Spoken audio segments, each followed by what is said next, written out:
Good afternoon, everybody, and welcome to the third event of Greater Manchester's brand new Virtual Apprenticeship Week. We're here to have a chat with some of our fantastic apprentice ambassadors this morning, as well as Andy Burnham will be joining us to share his thoughts around apprenticeships. My name's Nick Hutchins. I'm the Principal Lead for Apprenticeships at Greater Manchester Combined Authority, looking after apprenticeships across the whole of Greater Manchester and making sure that our apprentices get the absolutely best experience that they can. So thank you all for attending today's event. I hope you find it an interesting session. We've been working to pull this together. We've got 13 events over a 10-day period, which hopefully will answer everybody's questions around apprenticeships. Most of these events will be available for people after the event. So if you've missed any or want to check back in, we'll have those available on the Apprenticeship Hub website. So with that, I'm going to introduce you very quickly, or in fact ask our three apprentices to introduce themselves and tell us a little bit about their apprenticeships. Charlotte, would you like to join us and say hello? Yeah, hello. I'm Charlotte Naylor. I was an apprentice for Greater Manchester Police. I did a 12-month apprenticeship in a level 2 BTEC business admin qualification that ended in September 2019. I'm currently now still employed by GMP as an operational support officer, and that happened due to my apprenticeship. Thanks, Charlotte. Harvey, would you like to say a little bit about your apprenticeship? Yeah, certainly. So I started my apprenticeship around 2 years ago in 2018. I started it with a company called Together based in Cheadle. I started off as worked in like the collection side of things at Together, started working my way through it. I think I finished my apprenticeship around 14 months in. It was a level 3 in business administration. I've finished now, and I'm currently a operations agent, dealing with customers who are going through quite a difficult time at the moment with everything going on. But yeah, it's challenging, but it's good at the same time. Thanks, Harvey. That's brilliant, and congratulations on finishing. And we've got two Charlottes with us today. So Charlotte, other Charlotte, would you like to introduce yourself and tell us a little bit about the apprenticeships you've done? Yeah, hi everyone, I'm Charlotte Stoddard and I work for Trafford Council, and I'm currently a HR officer there. I have worked for Trafford Council since 2016 when I started my first apprenticeship in level 3 business administration. I finished that in about 2017, 2018, and then moved on to a level 3 CIPD with HR support apprenticeship. I finished that last year, and last year as well I started my level 5 CIPD with HR consultancy, and I am just about to finish that in the next few months. That's brilliant, Charlotte. So 3 apprenticeships, that must mean that you're a bit of a fan of apprenticeships. Do you want to tell us why you chose an apprenticeship in the first place?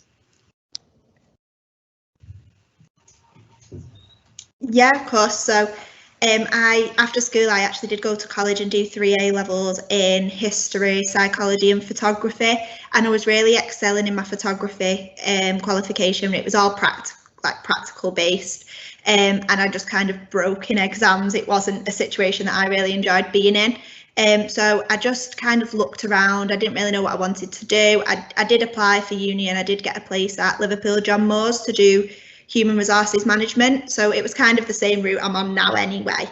And I deferred my uni entrance for a year and applied for this apprenticeship instead, well, back in 2016. And obviously I never went to uni then. And I'm now nearly 3 apprenticeships down, but I'm loving it. I love the apprenticeships. I find it so rewarding because you're developing your skills while you're doing the qualification. So like for myself at the minute, I'm now getting hold of more because I work in HR, like sickness absence cases and understanding the policies and procedures surrounding those. And I just find it really beneficial. Brilliant. Thanks, Charlotte. Harvey, how about you? Why did you choose to do an apprenticeship? Well, I actually went to college for a year, and I basically did football for a year. That's what the college was. I know they're getting a bit more popular now, but after a year, I decided there wasn't much progression, if that makes sense. So I decided that being interested in business for quite a while, that the best way to go is to do a business admin apprentice. Basically just went online, typed in business apprenticeships, and I found together, went through the interview stages, and I got the job. So no, it was I think it's one of the best things I've ever done, especially if you come from, maybe say if you come from a lower income background, you do start to earn a bit more money, and you start to do things that you maybe wasn't able to do beforehand. So it's definitely one of the best options you can go down. And I know that, as Charlotte was saying, she's gone from doing the level 3 to the level 5. They're options that are available, and quite a lot of companies do offer that. So if you can do the level 3, level 2 or level 3 with your company, and then move on to do like a degree or a higher qualification, then I think that's probably one of the best ways you can go. That's brilliant. Thanks, Harvey. It's definitely a really great career path if people can see that journey ahead of them. And as you say, good employers do provide that sort of opportunity for progression. Charlotte Naylor, how about you? Why did you decide on an apprenticeship with Greater Manchester Police? Well, I had a slightly different route into it because I came straight into an apprenticeship from leaving high school, age 16. So I found out originally about the apprenticeship from a family friend who was employed with Greater Manchester Police at the time, but otherwise I wouldn't have known about it. So I'd attended a few information events and thought that's a good path for me to go down, because I was debating between that and college at the time.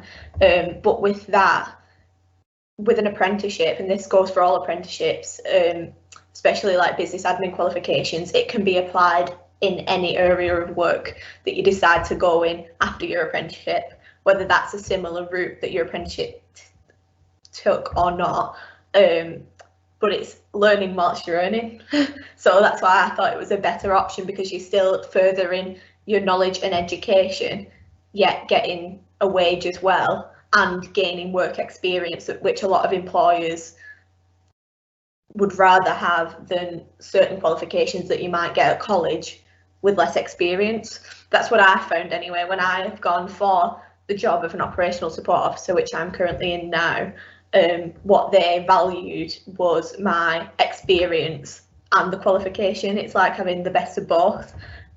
So I just chose it because I thought, I didn't know whether I wanted to go straight into employment or continue my education, and by doing an apprenticeship, that was both of them combined together.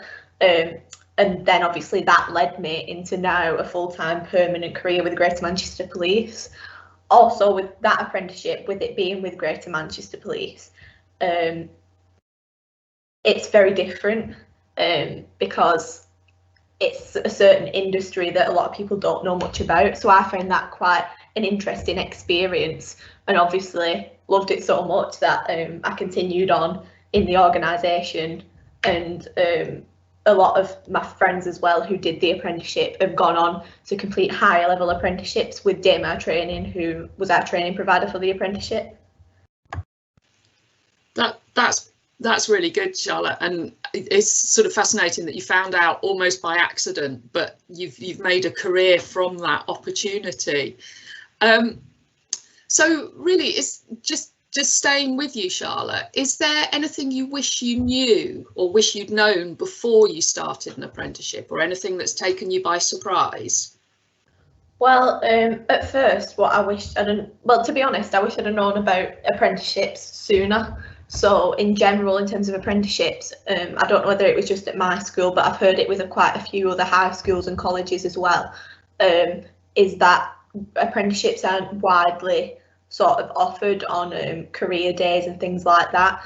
And if they were apprenticeships, it was in a lot of practical fields, for example. You know, there was quite a lot of apprenticeships in things like, you know, plumbing and bricklaying and that sort of thing, and that wasn't for me. I was more thinking of like the business or office route. So I would have wished I'd have known more apprenticeships available. Obviously it was a strange experience for me finding out, like you say, almost by accident.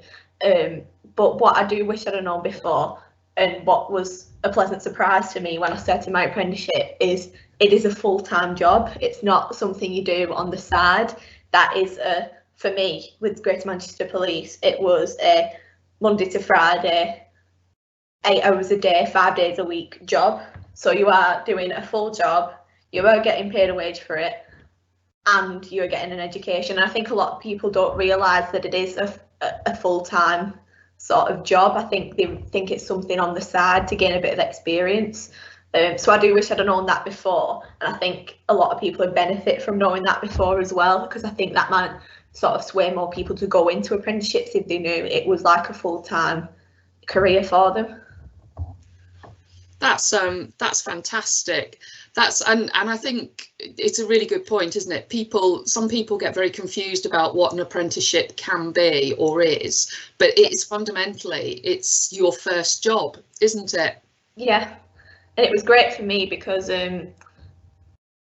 obviously in my apprenticeship specifically, after 6 months, and I know this is with a few apprenticeships, after 6 months of having your apprenticeship, mine was 12 months, so it's halfway through the apprenticeship course, I could apply for jobs internally within the organisation, which is what I did to secure my current position. So that was just brilliant for me, because it was a route into an organisation that is so widely known. Brilliant.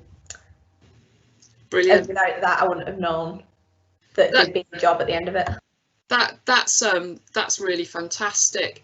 And Harvey, I'll just ask you, what were the benefits you discovered from doing an apprenticeship instead of perhaps going to university? Well, one of the main benefits, I think the main benefit is that you are getting paid, and you're also getting an education paid for you at the same time. And I know quite a lot more recently, degree apprenticeships are being offered around at different companies. So if you can go down a degree apprenticeship route, that's probably the best way to go, because you're getting paid. A lot of them quite high paying jobs too, like around £18,000 a year. If you can get that whilst getting your qualification paid for, then it's a no-brainer. I know that's not what I've done, but hopefully in the future, with Together, I can go on to do higher education and work into different roles. So if that's the route that you can go down, then it makes 100% sense to go that way, getting paid for doing the job and also getting your education paid for at the same time. Brilliant. Thanks, Harvey. And Charlotte Stoddard, just I know you've talked a little bit already about being on your third apprenticeship. How many more do you think you're going to do? As many as I can, really. I'm hoping that soon the level 7 CIPD will get approved as an apprenticeship, because that's my kind of next step academically, really. And if that doesn't, I'm probably just going to try and do that as a full master's. If not, I would like to do some leadership and management apprenticeships as well, so the ILM level 3 and probably level 5 as well. I just like the way that we learn through apprenticeships. Like, it's been so beneficial to me.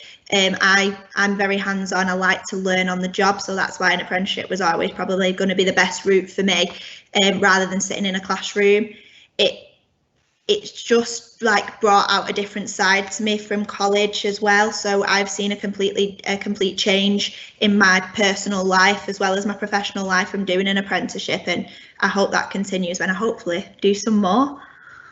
So what would you say to someone at the moment who's not quite sure what their next steps are and are perhaps a little bit nervous about doing an apprenticeship, particularly with the sort of COVID-19 situation? What would your advice be?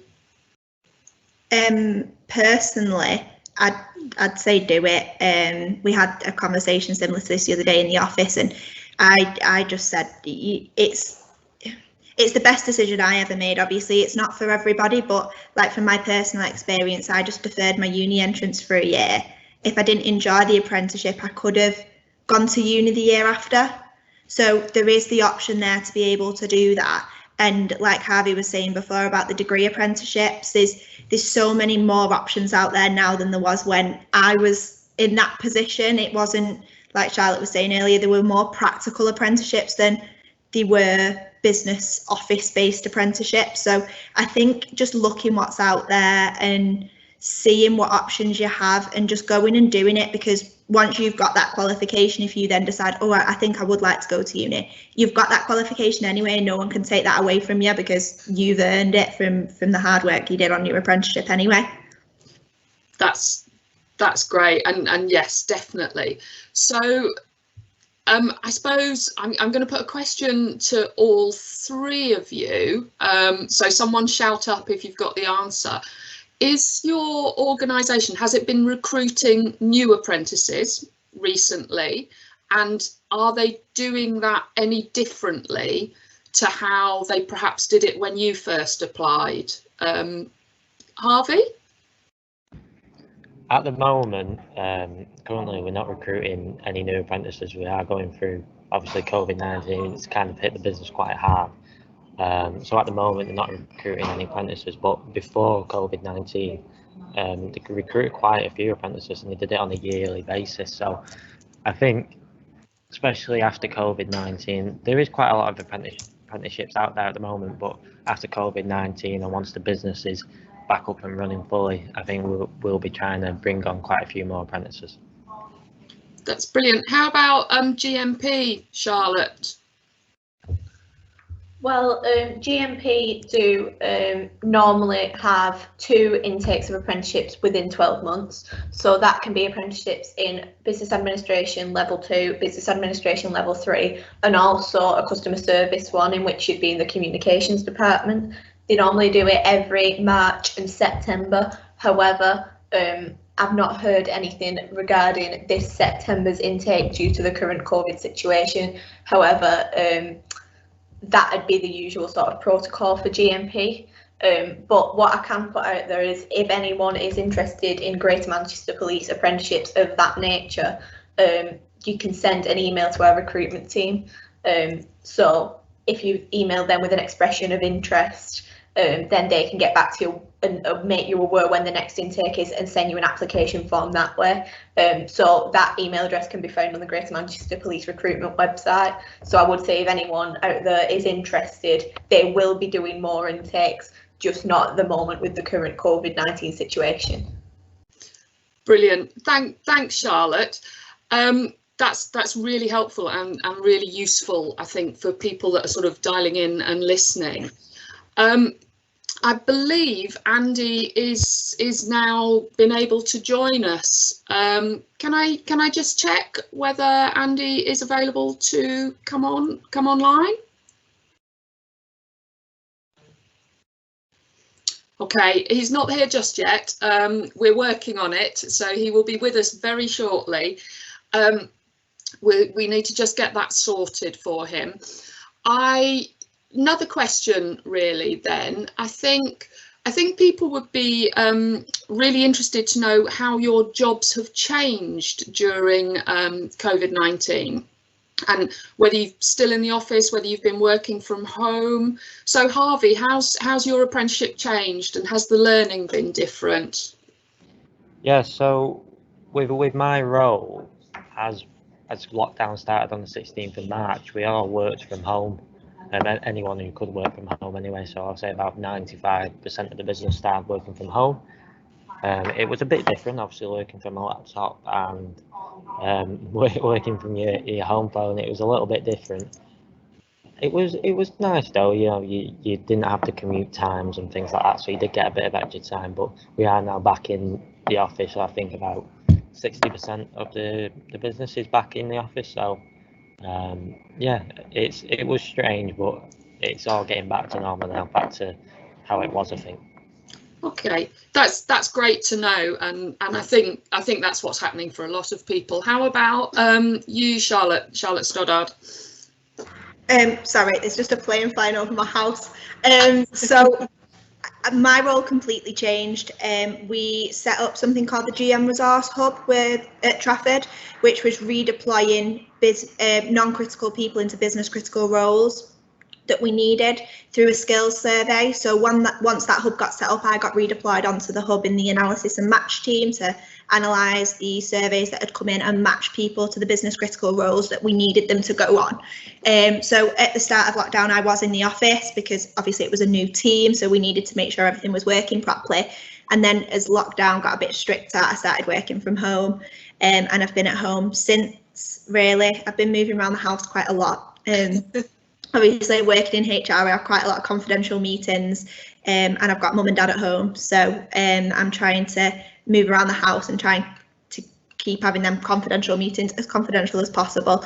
But I'm now doing a bit of the resource hub work, a bit of my BAU and some development as well. So working from home's actually given me the opportunity to look at my development a bit more and see changes that I can make to my BAU to make it go a little bit quicker. Just using more technology to make like disciplinary packs that we used to stand and print. Like now we stitch them together on Adobe Writer and it's just so much quicker. It's just little things that I've been able to notice because I've got the time to notice it and kind of the freedom to notice it in a way as well.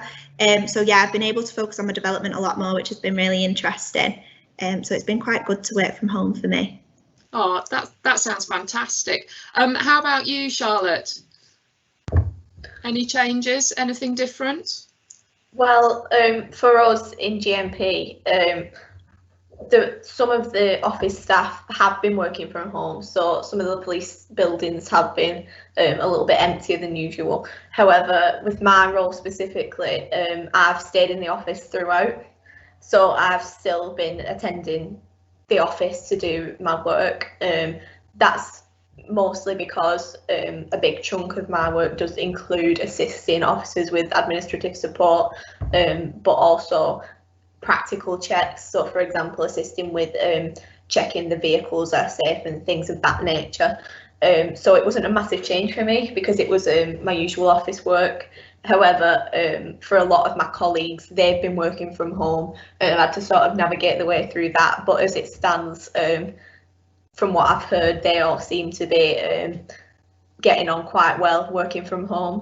But those of us that are still in the station are just trying to pull through the current COVID-19 situation. But yeah, it's not been a massive change for me personally, because my job roles stayed the same with a few extra precautions and obviously social distancing put in place in the office. Okay, brilliant. Now we've had a fantastic question come in on the chat from Josh, and he'd like to know, with an apprenticeship, is there work to do outside of the job you do in the workplace, like exams or coursework? Harvey, do you want to say a little bit about that? Yeah, certainly. So with my apprenticeship, when I was on the apprenticeship, we had days out of the office and we went into Manchester to do like learning sessions.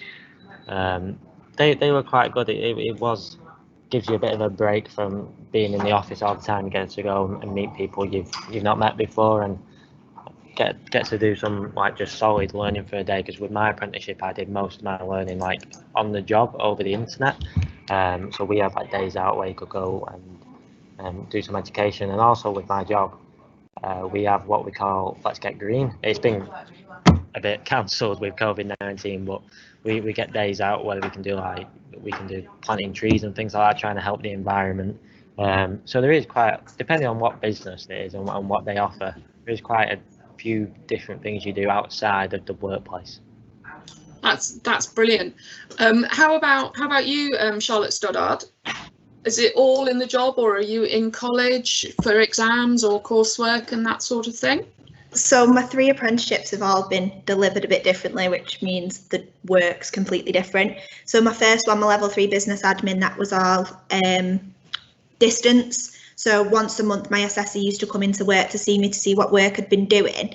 But I used to have to produce work that I'd done to meet the criteria of the apprenticeship. So everything was really done in a work environment.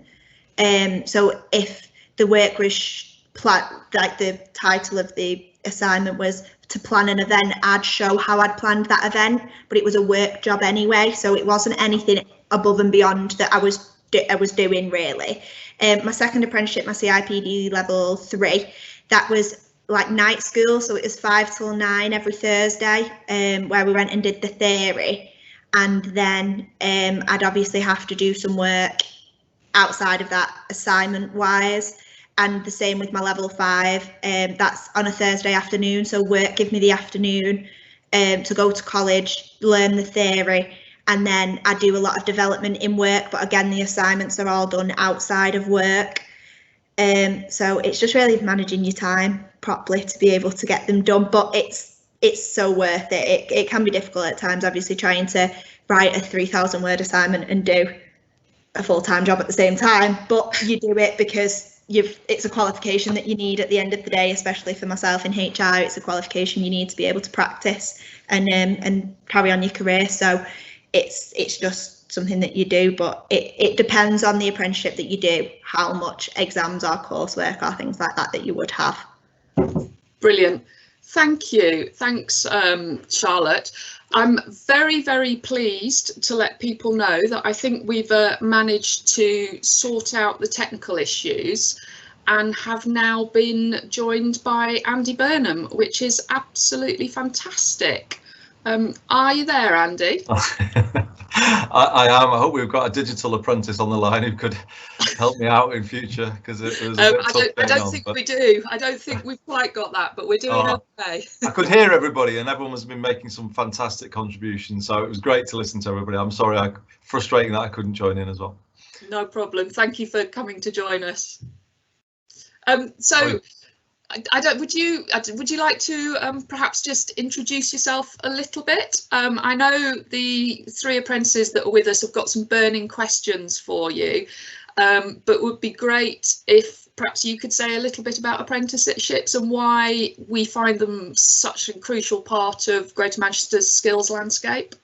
Yeah, okay, Nick, thanks very much. So I'm Andy Burnham. I'm the first Mayor of Greater Manchester. And to answer the question, going back in my past, I was the Shadow Education Secretary in Parliament, and I remember when the education maintenance allowance was stopped, and I remember it having a huge impact on kids in Lee, where I was the MP, particularly young people who wanted apprenticeships or technical qualifications. And it kind of always struck me that in this country we don't really ever create fair systems of support for young people who want technical qualifications, as opposed to the university route, which has all of the focus on it and all of the support. So I've kind of always had a bit of a passion about this. For me, academic and technical are equals. They're both equally needed. And when we were looking at devolution in Greater Manchester, it just seemed to me that this was an opportunity to really get apprenticeships up there as a sort of equal option for young people, because our economy needs it, quite frankly. And I think it's increasingly a better route for young people, given the pressures on money, on finance, loans, etc. So I've, been really kind of determined since I came in as mayor to sort of up our game in this whole area. And the GMAX system, Nick, I don't know if we've touched on that today, but GMAX is meant to be our version of UCAS, so that we kind of make it easier for young people growing up in Greater Manchester to see what apprenticeships are out there and understand more about how people can get from where they are at school or college to those opportunities, as part of building a system that supports all young people equally to find what's right for them, because I don't think nationally we've ever done that. And here we are today, we're discussing this on a day where I'll be honest, I'm a bit angry really about how some of our young people have been treated by this A-level situation. So, I think we've always had a possibility that young people in Greater Manchester have extra barriers put in front of them. And if I believe in anything, I believe in absolutely removing those and helping everyone here kind of find what's right for them, fulfil their potential. And for me, apprenticeships are a massively important option within that, in all of their forms actually, and also degree apprenticeships increasingly is something that I think we should be promoting to our young people. So shall I leave it there, Nick? I'm just really keen to join, just because I want to keep building this narrative around Greater Manchester as a great place to grow up, whichever route in life you're on. And in many ways, we treat you the same, whichever route in life you're on, in terms of the support that we provide. And it was great to hear some of those things coming through when I was listening to our apprentices. So that's it, Nick. I'll leave it there, and we'll take the tough questions. Are you ready? Are you ready? I think for the so. Tough questions. Okay, so I'm going to hand straight over to Charlotte Naylor, who's an apprentice with Greater Manchester Police, to pose her question to you. Hi, my question is, what role are apprenticeships playing in the COVID-19 recovery in Greater Manchester?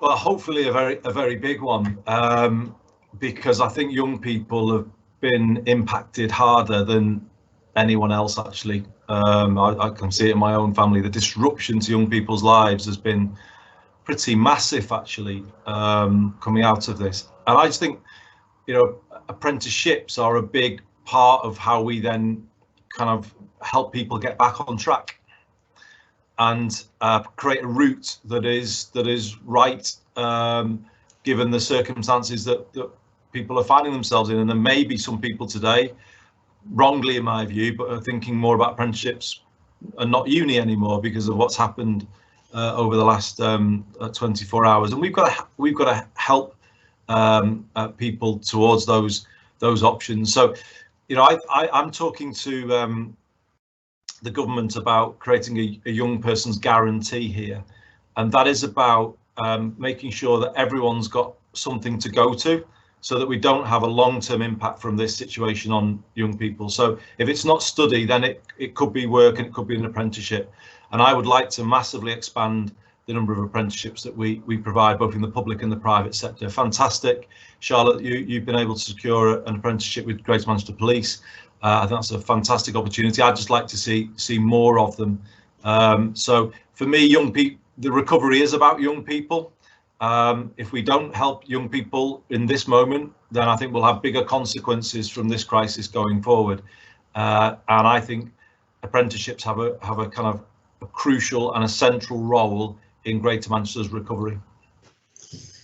Thanks, Andy. I completely agree, and obviously you're championing work with young people and for young people through the Young People's Task Force at the moment, and I think all of us really want to make sure that the opportunities are there. There's been a question come in the chat in relation to or in the Q&A, whether the number of apprenticeships has been impacted by COVID-19, and we have to say yes, there's less of them out there at the moment, but there are still some absolutely fabulous ones that people can apply for, and that's what these events are for, and that's where GMAX can really help, can't it, in terms of signposting people to where the opportunities are right now.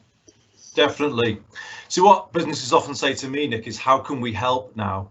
Because not all businesses have been impacted by this situation. Let's think about tech companies, and particularly phone companies and IT providers. They've done very well out of this. Supermarkets have done very well. So there are a number of businesses or parts of the economy that have really been thriving in recent weeks. So when they come to me to say, well, what can they do? I'm saying to them, apprenticeships, get on GMAX, put your opportunities on there, create some new opportunities for young people. And that's a message that we want to build through Diane Medal, who's chairing the Young Persons Task Force. And yes, though there's been a short-term impact to apprenticeships, and there has been no getting away from that, we want to make sure that they bounce back very, very quickly, indeed. And I'm, as I was saying to Charlotte, conscious that actually this is probably even more of an option that just some young people will be looking for now. and we've got to be ready to put those ladders down, if you like, to young people across our 10 boroughs. Okay, so Harvey's, I know you've only got a few more minutes, so Harvey's just got a question for you as well, which probably just builds on what we've just been discussing. Harvey, do you want to put your question? Yeah, definitely. So I know you've basically gone through all of it at the moment. You did go through quite a lot of it there.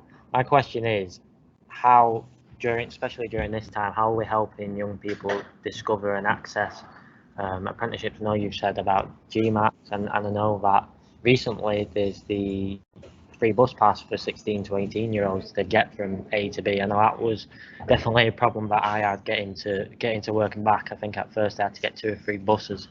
But what is it exactly can we do to help young people to discover apprenticeships?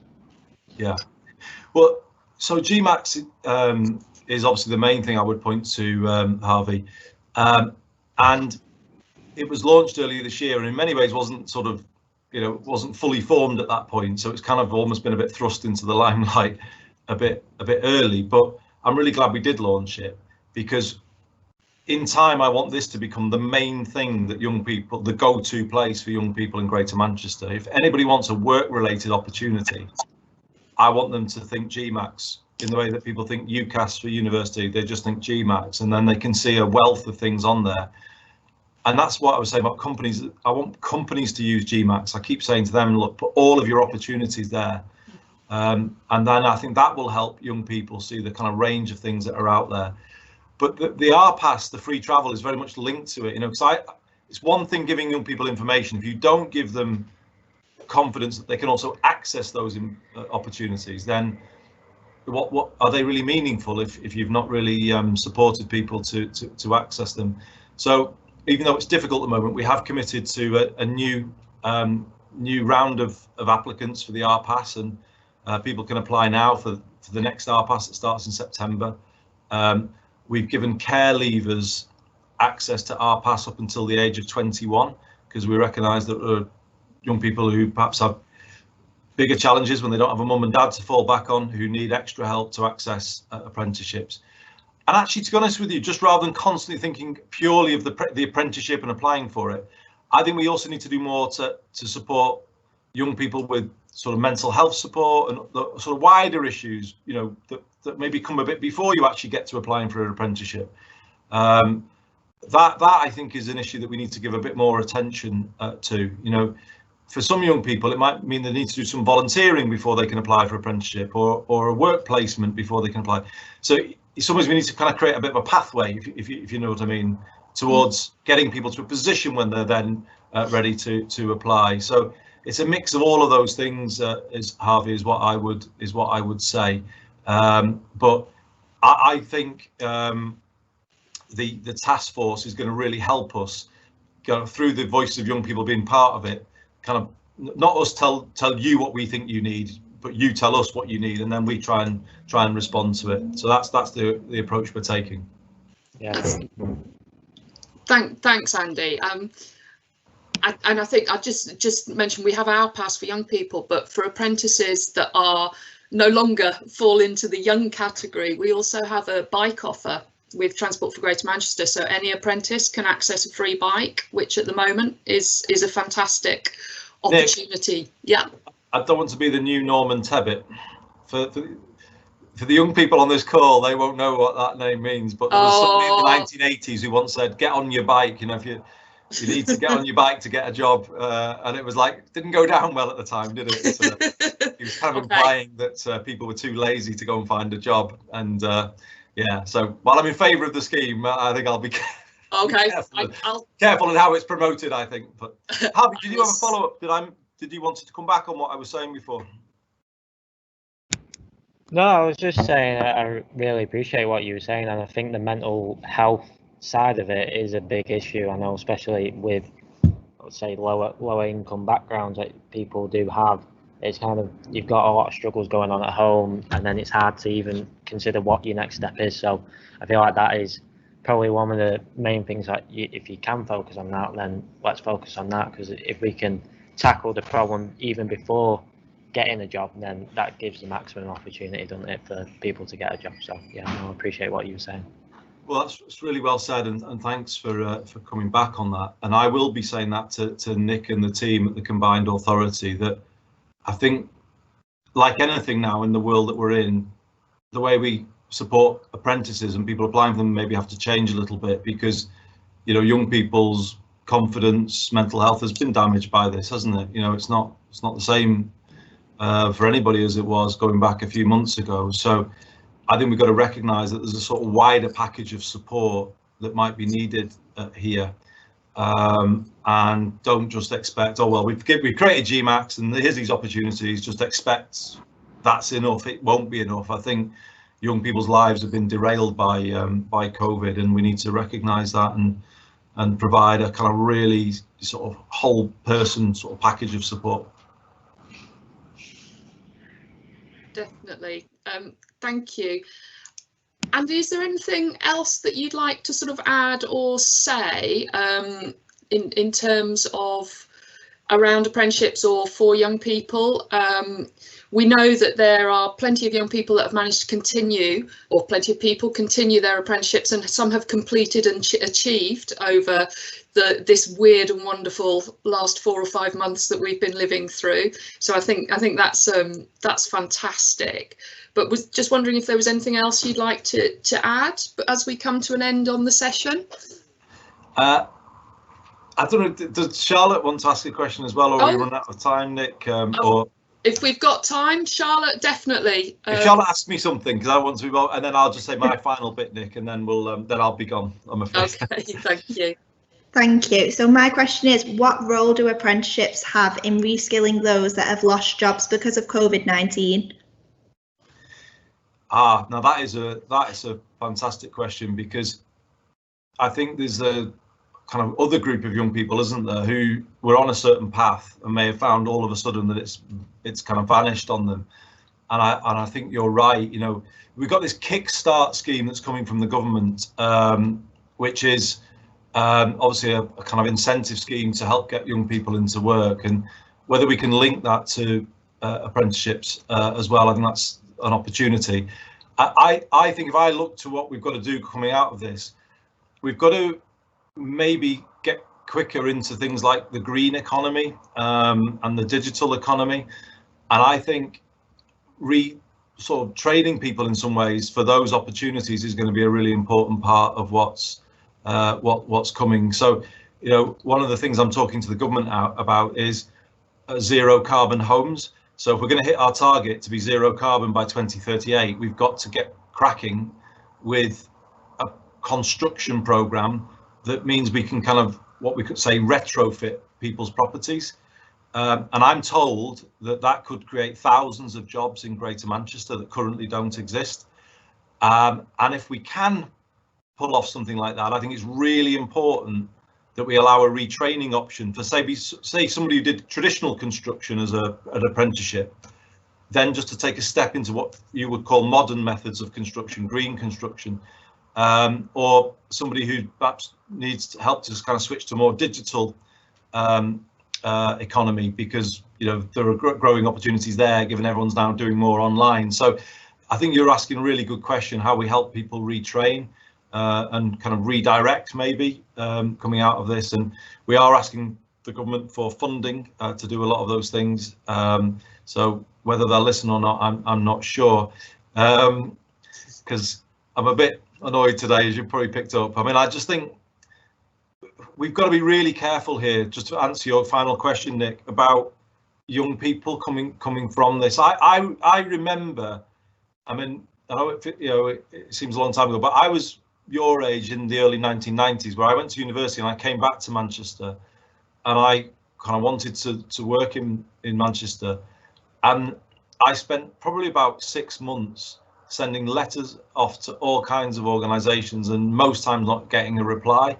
And I remember it really vividly. It was like a recession time, and, you know, it was soul destroying, to be honest with you. And the impact it had on me, I've never forgotten it. And I think these moments where you have a crisis of this kind, the damage that can be done and the loss of confidence that can come can be just profound. So, you know, I'm kind of a bit annoyed today because I think what they've done with the A levels kind of further kind of knocks, you know, another leg away from people who've already been hit anyway by COVID. And then I just find it like infuriating. You know, what I try and use in my job is my own experiences growing up in Greater Manchester to then say, well, what wasn't there, but what do I want to be there? You know, and you know, we're going to be relentless in talking up for the youth of Greater Manchester to the government and challenging them where we think they're selling you short. And I think, you know, for me, it's about, yes, supporting people on that university route, but an equally good offer for young people who want apprenticeships or other work-related opportunities, underpinned by that free travel offer for all of you going forward, that wider mental health support. It was needed anyway, pre-COVID, and now I think it's needed even more now. And actually, Charlotte, those opportunities to say, well, I was on that path, but now I need to go on this path, that's got to be built, that flexibility has got to be built into this system as well. I want Greater Manchester to have the best support system for young people anywhere in the country, because in the end, that's how you build the most vibrant economy. If you want to level up the country, as I've heard some people say, we'll start investing in the youth of the north of England, because that's how you will do it. Thanks, Andy. I think that's an absolutely fantastic message, really, and I hope people sort of appreciate your support that there is out there for young people. I'm sure they do. In fact, I know they do. As I think that's our session coming to a close. So I'm going to leave you, Nick. So thanks, everybody. Thank you, Andy. Thank you so much for joining us. It's been good fantastic. Luck to Charlotte and Harvey. Fantastic to see you doing so well. Really proud of you all. Thank you. Bye. Thanks, Andy.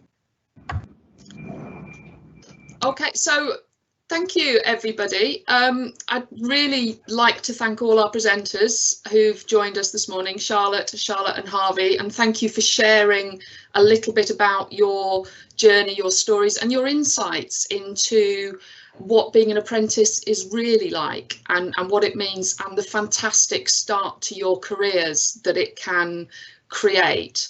And I'd also like to thank everybody who has been tuning in and listening to this conversation.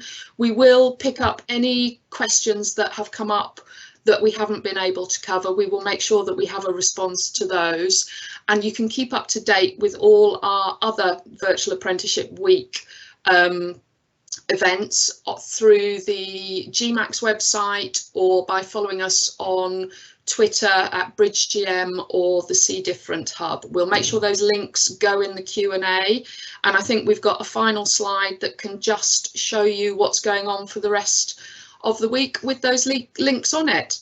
So thank you very much, everybody. I hope you found it a useful and interesting session, and look forward to you tuning in for some more as the next week or so continues. Thank you. Bye.